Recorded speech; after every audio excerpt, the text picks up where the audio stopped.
내가 네. 어떻게 보셨어요? 국방만 30년째 들여다보고 있거든. 네. 나 이제 군사 전문가 명찰 떼야 되겠어. 그동안 보지 못했던 일들이 벌어지고 있어서. 내 상상력으로는 네. 요즘 저 김건희 건에 이어가지고 네.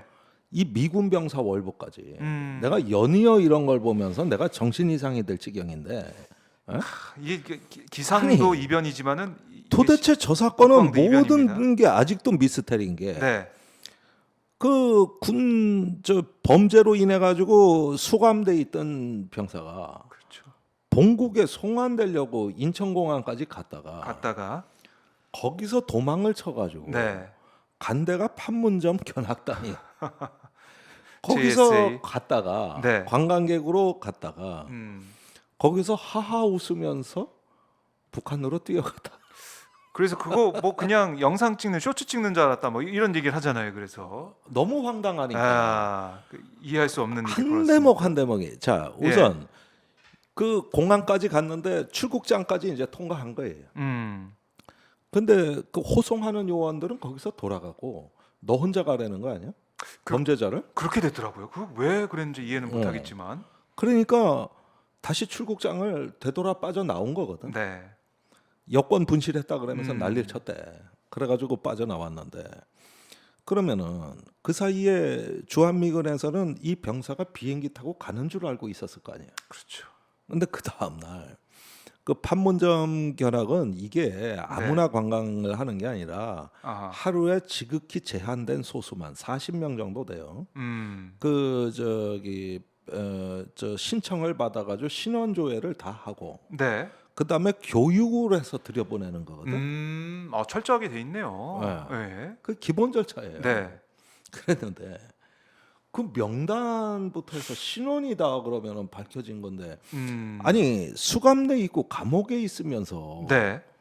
그 견학 신청은 어떻게 했으며 음. 거기에 가서 또 받아준 건 뭐고 음. 그 사이에 범죄자라는 뭐 신상이 전파가 안 됐는지 이게 저 판문점 JSA 공동경비구역은 유엔사 관할이거든. 네. 유엔사 관할입니다. 얘가 일종의 어떤 사법 기능을 행사하는 겁니다.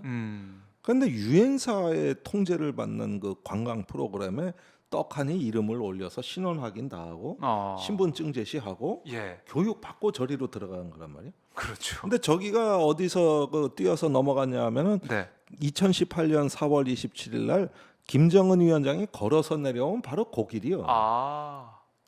그래요. 예. 그 거기로 군사정전위원회 뛰어들어갔다. 회의실 옆길. 예. 근데 최근에 또 기묘한 일이 일어난 게 옛날에 여기 그 이 공동경비구역은 원래 2018년에 판문점 회담이 있기 전까지는 원래 권총만 휴대하게 돼 있지만은 사실은 소총도 반입되고 일정 정도 이 무장이 증가해서 네. 상당히 어떤 경비가 삼엄한 곳으로 바뀌어 있었어요. 예. 근데 4.27 선언이 있고 그 다음에 9월 19일을 그해 9.19 군사합의서가 체결되고 권총 외에는 휴대를 못하는 걸로 바꾼 다음에 실제로 저기 공동경비구역의 모든 경비가 완화된 거예요. 네. 그런데 그 이 새로운 경비 규칙을 요거를 아직 북한하고 초안만 정해놓고 합의를 못한 상태에서 갑자기 팬데믹이 닥친 거예요. 2019년에. 네. 그렇게 되니까 북한이 너무 이거에 민감해가지고 유엔군이나 한국군이 거기에서 그 경비를 쓰려고 그 이렇게 그 항상 대기를 하고 있는데 이렇게 가까이 있다 보면 옛날에 JSA 영화에서 보면 아시지만 이렇게 침을 탁 뱉으면 상대방 앞에 툭 떨어져. 가까운 거리에서 그렇죠. 서로 네. 대치하거든요. 근데 코로나 옮길까봐 옮을까봐 겁이 난 거야. 그렇겠네요. 그래서 팬데믹 기간 동안 다 철수해 버린 거야 북한군이. 아. 멀리서 망원경으로만 봐. 예. 그러니까 앞이 다 뚫려 있는 거거든. 그렇죠. 그러니까 맘 놓고 하하 웃고 그러면서 뛰어가는 거야. 놀듯이. 예전 같았으면 바로 어떻게 막든지 예. 뭐 할 수도 있는 조치도 있었을 텐데 그냥 뛰어가 버리니까 예. 끝이죠. 그냥 끝이죠. 이제 북한에서 이제 신병 확보하고 끝이 된 거죠. 끝이 된 거야. 어. 그 멀리 뛰어가 북한 지역까지 한참 간 거야 이게. 야, 뭐 이런 내가 일이- 참 황당하게 예. 해도 말이요. 지난 30년간 본 일이었고 앞으로 30년간 볼 일이 없는 이거 뭐 컬트 영화예요? 응? 이게 어떻게 영향을 줄까요? 이 국제 관계에? 근데 이 예, 예. 사안이 미묘한 영향을 주죠. 일단은 어제 벌써 미 국방부, 국무부, 유엔사가 뭐 다 대응하고 있다. 다각도로 확인하고 있다. 그런데 그 확인의 대상은 북한이거든요. 그렇죠. 예, 그러니까 이게 아마도 그 유엔사와 북한 간에 장성급 회담이 열릴 가능성이 있습니다.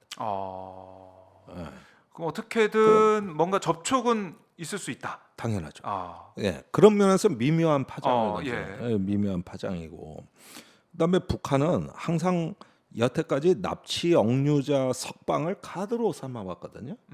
미국에 대해서. 네. 근데 요건의 경우에는 납치 억류가 아니라 자발적 자발적인. 의사로 넘어간 거기 때문에 사실 북한이 송환할 의무가 없어요. 그러네요. 그러면은 먼저 예. 가족들이나 이런 어떤 요구에 따라서 그 신병 인도는 못 받더라도 확인은 들어가야 되거든.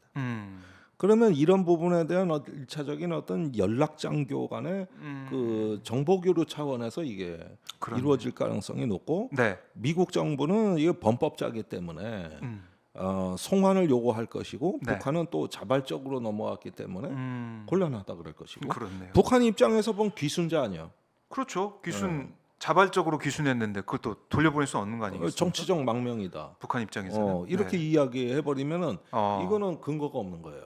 음. 그런데 그러려면은 진짜 자발적인지 북한에 체류할 의사가 있는지를 확인해 봐야 되거든. 네. 이 요구가 들어가는 거예요. 그렇네요. 그럼 북한은 어떻게 확인해 줄 거냐? 이런 문제가 나는 거죠. 야, 이 소통을 안 할래 안 할 수가 없는 상황이다. 이러면 북한과 미국이 소통을 하면서 이게 어떻습니까? 이게 한반도 긴장 완화까지 갈 수 있을까요? 이거 너무 나간 얘기인가요? 어떻습니까? 아니 그러니까 거의 네. 김건희급 엽기거든요. 예. 하나는 주한미군 병사가 엽기, 그렇죠. 또 하나는 대통령 부인의 엽기. 아주 막상막하 아닙니까 이게? 우리가 보지 못하던 일들이 벌어지고 수습 있다. 불가능한 대량 난감 사태가 예. 계속 일어나고 있거든요. 이 수해가 나는 이 와중에. 네. 그러니까 이게 대량 난감이라고 볼 수 있는 거예요. 대량 난감이다. 그런데 저 병사의 경우나 이런 경우를 보면은 일단은 뭐 이제 북미 간에 어떻게 보면 접촉의 그 이유를 이유는 명분을 제공한 뭐 거기 때문에 생겼죠. 북한 입장에서는 이런 복덩어리가 굴러 들어오네. 이거 명분으로 한번 이거 계산서 한번 뽑아보자고. 네. 이러면서 그래요. 그럼 뭐 여러 가지 또 계산서를 만들어보고 주판을 튕겨볼 수 있는 상황이다. 네. 그래요. 뭐 미국의 대응이나 이런 것도 좀 봐야겠지만은 새로운 변수, 그렇죠. 새로운 변수가 발생했기 때문에 이거 한번 지켜봐야 된다 이런 거고. 음. 자, 그러면 뭐 이제 북한 문제에 있어서 강경 대응 얘기가 쭉 나오고 있지 않습니까? 네. 그래서 한미일 정상도 다음 달에 만난다는 거 아니에요? 그렇죠. 캠프 데이비드에. 음. 어떻게 좀 북한에 대한 대응, 한미일 공조 이걸 어떻게 좀 예상할 수가 있을까요? 아니 그런데 예. 분명히 내가 보기에는 윤 대통령의 지금 분노 조절 장애가 이게 아주 심각한 수준이라서 한미일 정상이 모여도 네. 윤 대통령 혼자 튀어버리는데 아주 미치고 환장할 지경이란 말이에요 이게. 그래요. 튈 수 이번에 있다. 우크라이나 가서 너무 센 메시지를 내보냈거든요. 생즉사 사즉생. 생즉사 사즉생에다가 같이 함께 싸우자 그랬거든요. 그렇죠. 그 얘기도 예, 있었죠. 이런 발언이라든가 절제력이 전혀 안 보이고 돌아와서 수해 복구 그거 중대본 회의를 하는데 네네. 그 이권 카르텔 그 시민단체 얘기할 때. 보조금 다 깎아서 수혜지원금으로 돌리라 그러진 않나? 네. 예, 이런 문제부터 해가지고 그리고 저기 잠수함 그 찾아가 가지고 연설에서는 북한의 체제 전환을 레짐 체인지죠. 네. 예, 이걸 갖다가 이거는 옛날에 그 네오콘이나 하던 말이거든요. 그리고 미국은 정책 수단이 많기 때문에 그 북한에 대한 리더십 체인지 또는 레짐 체인지를 한다 그럴 때 정책 수단이 많기 때문에 저게 전략인가 보다. 이렇게 우리가 볼 수 있지만 네. 한국이 아무 수단이 없기 때문에 저렇게 얘기한 건 달 보고 짖는 개하고 비슷한 거라고요. 체제 전환을 어떻게 하겠다는 게? 그렇죠. 그러면 공작조를 북한에 침투시켜 가지고 정권을 그 요인을 암살한다거나 사보타지를 조직한다거나 네. 아니면 정권에 가짜 뉴스를 퍼뜨려서 어. 그래서 체제를 전복하는 것밖에 없는 거거든요. 네. 이게 이런 걸 리더십 체인지, 레짐 체인지라고 하는 거거든. 음. 그리고 통일부 보고 그 돌격대 하라 그랬거든. 네.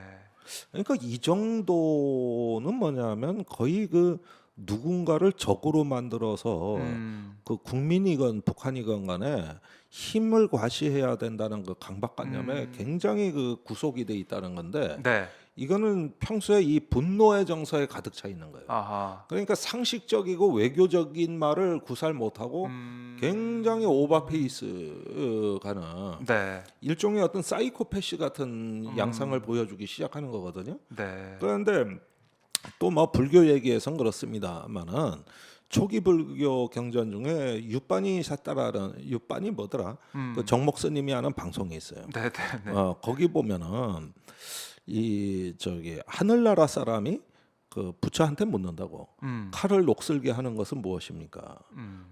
그러니까 칼은 지혜예요. 지혜. 예. 그 지혜를 무디게 하는 것은 분노다. 아하. 이 분노의 감정이 네. 이게 주체할 수 없을 때는 지혜가 이제 멀어지고 네.